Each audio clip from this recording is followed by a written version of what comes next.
Hello.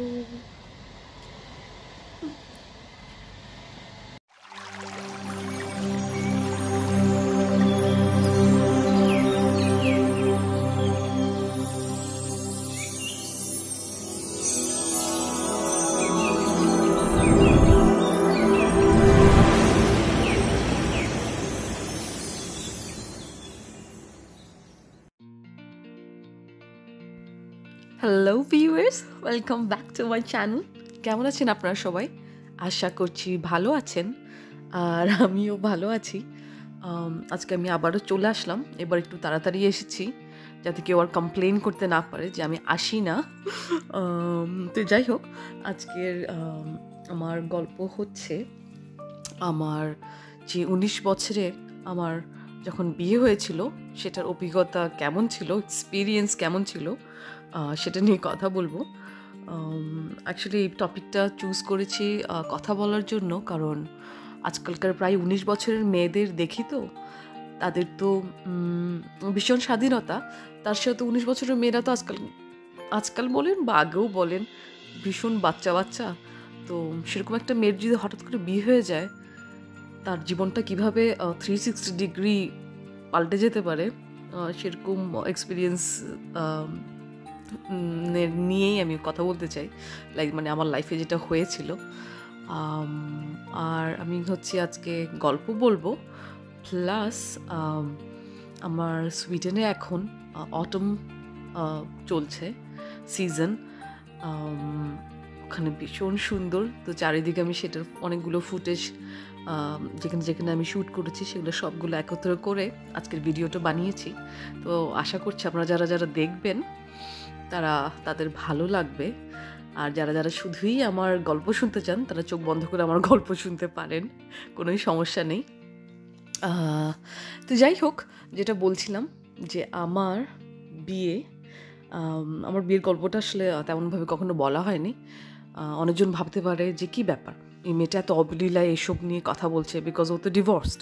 Actually বিয়ে বা প্রেম এসব ব্যাপারগুলো একদম স্বাভাবিক অংশ হিসেবে আমার জীবনের আমি দেখি। তো আমার কখনো মনে হয় না এটা নিয়ে বিশাল বড় বা ডিভোর্স এগুলো এমন কোনো কিছু একটা ইস্যু যেটাকে খুব বড় করে হাইলাইট করে দেখতে হবে, বা যেটা নিয়ে একটা ট্যাবু টাইপ, যেটা নিয়ে কথা বলা যাবে না। আমি সেরকম মনে করি না। এর জন্য খুব সহজভাবে এই বিষয়ে আমি কথা বলতে পারছি আজকে। আম, তো আমার আসলে যখন আমি ১৯ আমার বয়স, তখন 18.5 19 ওরকম হবে। তখন আমার এক্স হাজব্যান্ডের সাথে আমাদের পরিচয় হয়েছিল অনলাইনে। তখনকার অনলাইন আমি বলছি 2006-এর কথা। 2006-এ কিন্তু কোনো ভিডিও চ্যাট বা এগুলো কোনো কিছুই ছিল না। তো একটা ফ্রেন্ডের থ্রুতে, আমাদের কমন ফ্রেন্ড ছিল, তার থ্রুতে আমাদের পরিচয় হয়। পরিচয়টা ছিল শুধুই টাইম পাস। আমার ফ্রেন্ড বলেছিল যে আচ্ছা টাইম পাস, বোর হচ্ছে, আচ্ছা ঠিক আছে কথা বল, মানে চ্যাটিং। তখন কিন্তু ফোনে কথা বলারও বা ওই স্কাইপও তখনও শুরু হয়নি, এমন অবস্থা। তো তো ভাবতাম যে ঠিক আছে, সো রাইট, কথাবার্তা বলতে তো কোনো প্রবলেম নেই কারোর সাথে। তো প্রায় চ্যাটিং করতাম। তো তখন আমার ওই যে এক্স হাজব্যান্ড, সে থাকতো হচ্ছে সুইডেনে, আর আমি ছিলাম বাংলাদেশে। তো আমাদের প্রায় চ্যাটিং হতো। তো সে মাঝে মধ্যে আমাকে ফোন দিত, টেলিফোনে আমার মোবাইলে কল করতো। তো তখন মোবাইলে যখন কল করতো, তখন কথা হতো আমাদের, কিন্তু বেশিরভাগ সময় আমাদের চ্যাটিংয়ে হতো। তো এরকম চলতে থাকলো, আমাদের প্রায় 6 মাসের মতো চললো এরকম চ্যাটিং, ফোনে কথাবার্তা অনেক কিছু। তো আমি ছিলাম খুব পাগলাটে টাইপ। তো আমি তাকে বলে বসছি যে দেখো, আমি তো বুঝতে পারছিলাম যে তার ইশারা ইঙ্গিতে অনেক কিছু বোঝা যাচ্ছে যে প্রেম প্রেম ভাব। তো বলছি আমি প্রেম টেম করতে পারবো না, বিয়ে করলেই ঠিক আছে। তো তো সে তো হাতের চাঁদ পাওয়ার মতো অবস্থা। তো আমি আগেও বলেছি, আমার এক্স হাজব্যান্ডের সাথে আমার এজের কিন্তু ডিফারেন্স মোটামুটি একটা ভালোই ডিফারেন্স আছে, প্রায় 11-12 বছরের মতো মনে হয়। তো যাই হোক, তো তো আমাদের প্ল্যানিংটা হলো যে ঠিক আছে, সে আসবে যখন, তখন আমরা দেখা করব যেদিন, তার পরের দিন আমরা বিয়ে করে ফেলবো। মানে কোনো ফ্যামিলি কাউকে বলা যাবে না, বাস বিয়ে করে তারপর তাদের ফ্যামিলিকে জানাবো। তো কারণ আমি কোনো ঝামেলা চাই না। তো তো তখন বাচ্চা বয়সে যা হয় আর কি। তো তো সেই তো সেই ছেলে উড়ে আসলো সুইডেন থেকে। আসবে যেদিন, সেদিন ছিল, আমার এখনও মনে আছে যে আমাদের ছিল হচ্ছে আপনার এটাকে কী বলে, হলিডে ছিল, যে তারিখে আমাদের দেখা করার কথা। তো এখন বাসা থেকে তো আমি বের হতে পারবো না। বাসা থেকে আমি একদিনই বান্ধবীর বাসায় যাচ্ছি এটা বলে বের হতে পারবো, সেকেন্ডে তো এখন কী এক্সকিউজ করবো, এটা তো সম্ভব না। তো আমরা ঠিক করলাম যেদিন আমরা দেখা করব সেদিনই বিয়ে করে ফেলবো। তো বুঝেন অবস্থা, যে এমন পরিস্থিতি যখন কখনো দেখাই হয় নাই, সামনাসামনি তো দেখা হয়ই নাই, তারপর আবার ভিডিও চ্যাটও কোনো দিন হয়নি, ছবি আদান প্রদান হয়েছে কয়েকটা, এই পর্যন্তই, এর বেশি না। তো যাই হোক, পরে আমাদের দেখা হলো, দেখা হয়ে সব কিছু ঠিকঠাক, সে তার বন্ধু টন্ধু দিয়ে সব ঠিক, মজা হয়েছিল সেদিন, আমার এখনো মনে আছে। তো বিএটি কাজী অফিসে গিয়ে বিএটি হয়ে গেল। আমার এখনও মনে আছে কাজী আমাকে অনেক কিছু বুঝিয়েছিল, যেহেতু মাত্র আমি 18 থেকে, মানে মাত্র 18 বছর আমার হয়েছে, 18.5 19 হয়েছে। তো আমাকে বলেছিল যে তোমাকে কিন্তু কাজী জিজ্ঞেস করতে পারে যে তোমার বিয়ে, মানে তোমার বিয়ে, তোমার বয়স বা এইসব নিয়ে অনেক কিছু জিজ্ঞেস করতে পারে, তোমার সার্টিফিকেট সব নিয়ে আসবা। তো আমি সব নিয়ে গেছিলাম, কিন্তু কাজী দেখি কিছুই জিজ্ঞেস করলো না আমাকে। সুন্দর করে উইটনেস সবাই ছিল ওখানে। তো সুন্দর করে বিয়ে পড়াই দিল, আমি সাইন টাইন করার পরে আমি বলছি যে বিয়ে হয়ে গেছে। আমার এখনও মনে আছে কি বোকা ছিলাম। আর তো যাই হোক, বিয়েটি হওয়ার পরে তো বিশাল তারপরে ঝামেলা। আমি তো ফোন করে আমার মাকে বলছি যে আমি বিয়ে করে ফেলেছি। তো বিশাল মানে গন্ডগোল যা শুরু হয়ে গেল। এদিকে আমাকে ওই তাদের বাসায় নিয়ে গেল, সেখানেও সবার মন খারাপ। তো যাই হোক, তেমন একটা লম্বা আসলে সমস্যা হয়নি।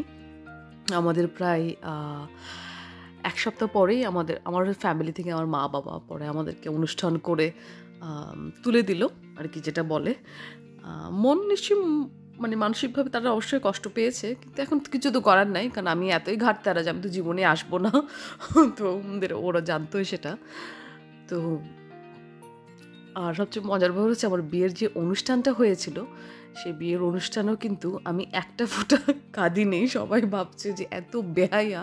আর আমার এখনও মনে আছে, আমাদের যে ফটোগ্রাফার ছিল, যে ক্যামেরাম্যান, সে আমাকে বলছে আমি এরকম বউ জীবনে দেখি নেই, যে এত হাসে, আর হাসতে হাসতে বিদায়ের সময় আমি হাসছি, এমন অবস্থা। তো যাই হোক, এই স্মৃতিগুলো আমার খুব মজার। তো তো বিয়ে তো হয়ে গেল। বিয়ে হওয়ার পরে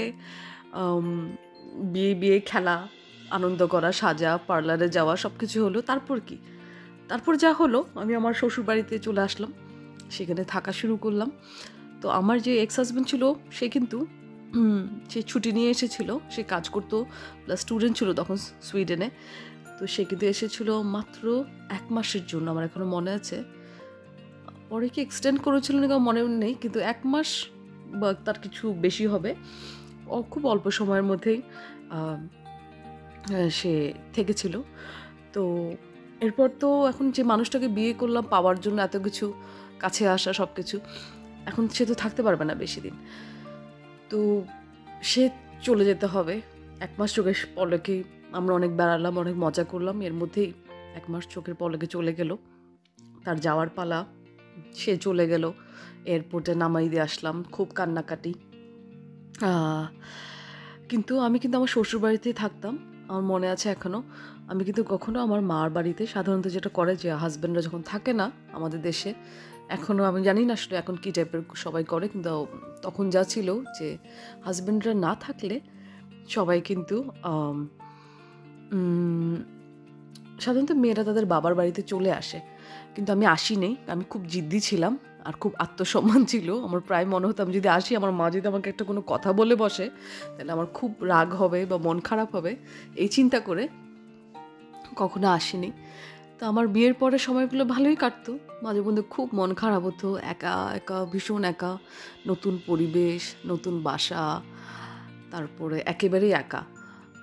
মানে বিয়ে তো করলাম, কিন্তু বিয়ের তো আসলে আমার স্বামীর সাথে তো আর নাই।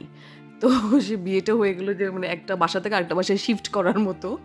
তো আমার কাটছিল ভালোই, কিন্তু সেই 1 মাস যখন আমার এক্স হাজব্যান্ড আমার সাথে ছিল, সে সময় একটা কিছু অভিজ্ঞতা বলি। তো আজকালকে যারা অনেক ইয়াং জেনারেশন বা মেয়েরা আছে, তারা জিনিসগুলো বুঝতে পারবে বা অনেক কিছু হয়তো শিখতে পারবে। সেটা হচ্ছে, আমার মনে আছে আমি একদিন আমার ওই হাজব্যান্ডের সাথে বের হচ্ছিলাম। তো আমি সিঁড়ি দিয়ে ওদের বাসা থেকে নিচে নেমে আমি ওয়েট করছিলাম। তো আমি যখন ওয়েট করছি, ও আমাকে হঠাৎ করে সে এসে বললো যে, চলো তুমি কিসের জন্য ওয়েট করছো? তখন আমি হঠাৎ করে ধাক্কার মধ্যে খেলাম। কারণ আমার এখনও মনে আছে যে আমি আমার বিয়ের আগে আমার সাথে সবসময় একটা গাড়ি আর সবসময় একটা ড্রাইভার থাকবে, এটা মাস্ট। আমি যেখানেই যাই, তো কোনোদিন কোনো অ্যাড্রেস চেনা বা কোনো কিছু আসলে কোনো দিন দরকার পড়েনি। তো আমি এতটাই নির্ভরশীল ছিলাম এগুলোর উপরে। তো আমি কিন্তু ওখানে ঠিক ওই জায়গাটায় অপেক্ষা করছিলাম। আমি মনে করছিলাম যে আমার গাড়ি আসবে। পরে আমার রিয়েলাইজ করলাম যে ওমা, আমার তো এখন বিয়ে হয়ে গেছে, আর যে বাসায় আমাদের বিয়ে হচ্ছে ওদের তো গাড়ি নেই। এটা কিন্তু ছোটো করে বলার জন্য বলছি না, আমি শুধু বোঝা যাচ্ছে যে আমরা অনেক সময় আমাদের ফ্যামিলি থেকেও কিন্তু বলা হয় যে মোটামুটি সোসাইটিতে একটা স্টেটাস মেনটেন করে মেয়ে বা ছেলেদের বিয়ে হওয়া উচিত, তাহলে তাদের সম্পর্কটা অনেকটা বোঝাপড়াটা ভালো হয়। কারণ ফিনান্সিয়ালি আসলে স্টেবল থাকাটা একটা স্পেশাল একটা ম্যারেজে খুব খুব খুব ইম্পর্ট্যান্ট। নাহলে কিন্তু অনেক ধরনের ধাক্কা খেতে হয় আর কি। তো যাই হোক, তো আমি তো হাঁটা দিলাম, তো হাঁটছি বাংলাদেশের আমাদের ঢাকা শহরের ফুটপাতে আমি এই বড় হিল পরে আছি। কারণ গাড়ি দিয়ে গেলে হিলে পড়লে তো কোনো প্রবলেম নেই, হিল জুতো আর কি। তো কিন্তু রাস্তা দিয়ে যখন হাঁটছি তখন আমি এটাও একটা টের পেলাম যে এই হিল জুতো আমাকে খুব জলদি চেঞ্জ করতে হবে, ফ্ল্যাটে আসতে হবে, কারণ এখন আর এই হিলে এই রাস্তায় হাঁটা সম্ভব না। তো এই আর কি। তো এই জিনিসগুলো আমার কাছে খুব খুব রিমার্কেবল মনে হয় যে একটা মেয়ে কীভাবে তার স্টেটাস হঠাৎ করে বদলে যেতে পারে, এবং সেটার কারণে কী কী প্রতিক্রিয়া বা কী কী ধরনের চেঞ্জেস আসতে পারে তার লাইফে, সেগুলো আর কি। তো যাক, এই আর কি একটা অভিজ্ঞতা এটা। আর যখন আমি যখন একা একা থাকতাম তখন আমি আমার ক্লাস করতাম, আমার এখনও মনে আছে, আমি তখন এ লেভেলস করছি। তো আমি ক্লাসে যেতাম আমি সবসময় ট্যাক্সি করে বা রিক্সা করে। আমার তখনকার রিক্সাগুলো এখনও মনে আছে, রিক্সাগুলো কোথাও যেতে চায় না। ওদেরকে বলতাম যে এত ভাড়া, কত ভাড়া নিয়ে দাম কষাকষি করছি এই গরমের মধ্যে দাঁড়িয়ে। বেশিরভাগই তারা যাবে না, বা কোনো ট্যাক্সিকে ডাকছি, ট্যাক্সিরাও কথা শুনছে না, বা মানে বিশাল একটা ভাড়া একটা হাঁকিয়ে বসছে, যার জন্য আমি এটা অ্যাফোর্ড করতে পারবো না। আমার এখনও মনে আছে যে আমি বাংলাদেশের বাসেও কিন্তু চড়েছি। এই আমার প্রথমবার। আমি কোনোদিন কিন্তু বলিনি, আমার নিজের ফ্যামিলির কথা বলছি, তাদেরকে আমি কোনোদিনই বলতাম না, কারণ আমার কাছে মনে হতো এটা মনে হয় আমার শ্বশুরবাড়িকে ছোটো করা হবে, বা অনেক কিছু মাথায় ঘুরতো আর কি। তো সেই বাসে আমার এখনও মনে আছে, আমার এত ভয় লাগতো যে আমি ক্লাসে যাব, মা মানে আমি কেমনে যাব, আমি প্রত্যেকবার রাস্তা ভুলে যেতাম। আমার রাস্তা নিয়ে একটা সমস্যা আছে আসলে। আমি এখানেও, এই বিদেশেও বলেন বা যেখানে, আমি ম্যাপ বা রাস্তাগুলো আমি চিনতে পারি না। আমি একই জায়গায় অনেকবার গেলেও আমি কেন জানি না আমার মনে থাকে না একদম, আমি সবসময় গুলিয়ে ফেলি। তো তো সেই ঢাকা শহরে আর খুব ভয় লাগতো, সন্ধ্যা যদি হয়ে যায়, অনেক সময় ক্লাস থাকতো আমার বিকেলের দিকে, তো বাসায় ফিরতে ফিরতে সন্ধ্যা হয়ে যেত। সন্ধ্যা হয়ে গেলে ভীষণ ভয় লাগতো, কারণ আমি এখনও মনে আছে ওই গলিগুলো, ওখানে যে নামবো, মানে আমি যাব রাস্তা দিয়ে, একটু অন্ধকার আবছা। যদিও আল্লাহর রহমতে কখনো কোনোদিন কোনো খারাপ ইনসিডেন্টসের মুখোমুখি আমি হইনি, বাট তারপরও ভীষণ ভয় লাগতো আর কি। মেইন আমার ভয়টা ছিল যে আমি রাস্তা চিনবো না, যে আমি হারায় যাবো, আমি অন্য কোনো গলিতে ঢুকে যাব আর আমি আর খুঁজে পাবো না রাস্তা।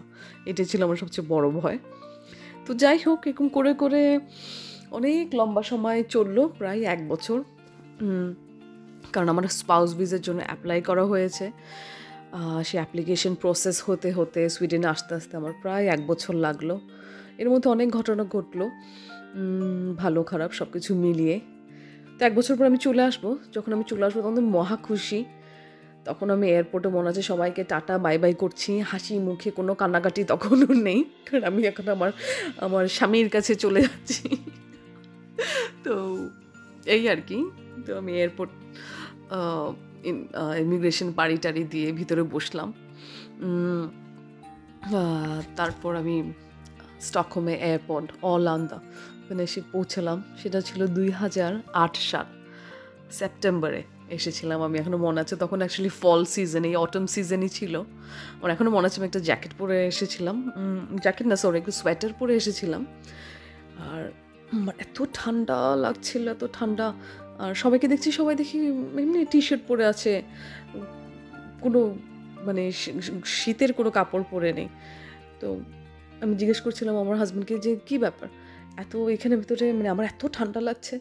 তো সে ভীষণ হাসছিল, কারণ হচ্ছে যে এখানে তো অ্যাকচুয়ালি অগস্ট সেপ্টেম্বরে তেমন কোনো, কারণ সুইডিশ ঠান্ডায় ওরা অভ্যস্ত। আমি যেহেতু বাংলাদেশ থেকে আসছি, বাংলাদেশের গরমের তুলনায় সুইডেনের ঠান্ডাটা আমার বেশি ঠান্ডা লাগছিল, যেহেতু আমার শরীর অভ্যস্ত ছিল না।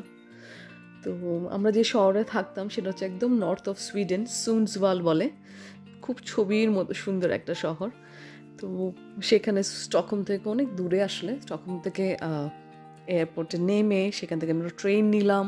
ট্রেনে প্রায় 5 ঘন্টার মতো লাগে। তো সে যাই পৌঁছালাম, পৌঁছে আমরা বাসায় গেলাম। খুব সুন্দর, আমি খুব অবাক হয়ে গেছিলাম যে চারিদিক এত সুন্দর লাগছিল। আমার ঠিক এত বছর পরে এসেও আমার ঠিক একই সুন্দর লাগে। যদিও আমি এখন সাউথ এর দিকে থাকি, এখানে যেখানে সমুদ্রের কাছাকাছি। আর যতই নর্থের দিকে আপনারা যাবেন সুইডেনের, ততই কিন্তু ওখানে পাহাড়, ওখানে শীতও অনেক বেশি, প্রচুর -15 -20 পর্যন্ত আমি নিজেই ওখানে এক্সপিরিয়েন্স করেছি, মানে কনকনে শীত। কিন্তু ওখানে খুব মজা হতো আমাদের। আসলে প্রথম ইনিশিয়াল আমার যে বিয়ের সুইডেনে যখন আসলাম, তখন সময়গুলো কিন্তু খুব সুন্দর কাটতো। আমি সব কিছুকে খারাপ বা ওরকমভাবে পেইন্ট করতে পারবো না, বলতে পারবো না। কিছু অভিজ্ঞতা খারাপ যেরকম ছিল, আবার ভীষণ সুন্দর সুন্দর অভিজ্ঞতা আমার লাইফে আছে। তো এই আর কি, এই গল্পটা আজকে বলার আসলে মেইন উদ্দেশ্য হচ্ছে যে যারা একটু বয়স কম আছে, যারা বিয়ের কথা ভাবছে, আমরা অনেক সময় হুটহাট করে অনেক কিছু চিন্তা করে ফেলি। যে অনেক সময় বলে না হুজুগে পড়ে করা, যে করে ফেললাম, আচ্ছা বিয়েটা করে ফেলি। বিয়ে কিন্তু আসলে অনেক বড় একটা ডিসিশন। বিয়ের জন্য আমাদেরকে কিন্তু অনেকবার চিন্তা করা, কাউকে ভালোবাসা, কারোর সাথে প্রেম করা আর বিয়ে করা কিন্তু এক জিনিস না। আপনারা দেখবেন যে একটা মানুষের সাথে আপনারা হয়তো বা 3, 4, 5 বছর ধরে ভালোবাসছেন, প্রেমের সম্পর্ক আছে, কিন্তু সেই মানুষটাকে যদি আপনি বিয়ে করেন, দেখবেন যে একেবারেই অন্যরকম। কারণ বিয়ে মানুষের দুইটা মানুষ একদম পাশাপাশি থাকা। তো যখন পাশাপাশি থাকা হয়, তখন কিন্তু সব যেরকম গুণগুলো চোখে পড়ে, দোষগুলোও কিন্তু ভীষণভাবে চোখে পড়ে। যে দুইটা মানুষ একসাথে থাকা, ঠোকাঠুকি লাগা, অ্যাডজাস্ট করা, কে কীভাবে একজন একজনকে সামলে নেওয়া, আসলে অনেক অনেক চ্যালেঞ্জ বিয়ের মধ্যে থাকে। এত সহজ না। কারো কারো অনেক সুন্দরভাবে বিয়ে টিকে যায়, কারো কারো আবার বিয়ে টিকে না। তো এই আর কি। তো আমার বিয়ের কিন্তু সংসার ছিল প্রায় 9 বছর, 10 বছরের কাছাকাছি। এরপরে আমাদের অনেক বিয়েতে মনোমালিন্য অনেক কিছু হওয়াতে আমাদের ডিভোর্স হয়ে যায় 2017-এ। কিন্তু এই ডিভোর্স স্টোরিটা আপনারা কেউ জানতে চাইলে আমার কিন্তু একটা স্টোরি দেওয়া আছে অলরেডি, ডিভোর্স স্টোরি আমার লাইফ স্টোরি সিরিজে, সেখানে আপনারা দেখতে পারেন। যাই হোক, আমার মনের ভিতরে কিন্তু কোনো ধরনের অন্ধকার বা কোনো ধরনের গ্লানি, কষ্ট বা কোনো প্রতিশোধের কোনো কিছু আমার মনের ভিতর নেই বলে এত অবলীলায় আমি আমার এই গল্পগুলো বলতে পারছি আপনাদের কাছে। কারণ হচ্ছে কাউকে আসলে মনের ভিতরে খারাপ সময় যায়, খারাপ যখন টাইমটা যায় তখন খারাপ লাগে, অনেক কষ্ট লাগে। কিন্তু ওই টাইমটা চলে যাওয়ার পরে কিন্তু নিজে একটা সময় এসে কিন্তু ক্ষমা করে দিতে হয় এবং নিজেকে ওই সিচুয়েশনগুলো থেকে ডিটাচ করতে হয়। কারণ আপনি ডিটাচ যদি করতে না পারেন আপনি কিন্তু ভুগবেন। তো এই আর কি, আজকে যাই হোক আর বেশি বকবক করবো না। আপনার আমার ফেসবুক পেজ আছে, ওখানে আমি অ্যাক্টিভ থাকি, ওখানে আমাকে মেসেজ করতে পারেন আপনাদের কিছু জানার থাকলে, আমি ওখানে সবসময় রিপ্লাই করি। আর এর মধ্যে আমি বেশ কিছু অনেক সুন্দর সুন্দর মেসেজ পেয়েছি, তাদেরকে অনেক ভালোবাসা। তোমাদের মেসেজগুলো যখন পাই তখনই কিন্তু আমার খুব ইচ্ছা করে নতুন করে কোনো একটা ভিডিও করি বা ব্লগ করে কথা বলি তোমাদের সাথে। তো অনেক অনেক ধন্যবাদ তোমাদের। আপনারা সবাই ভালো থাকবেন, আমি আবার চলে আসবো। আল্লাহ হাফেজ।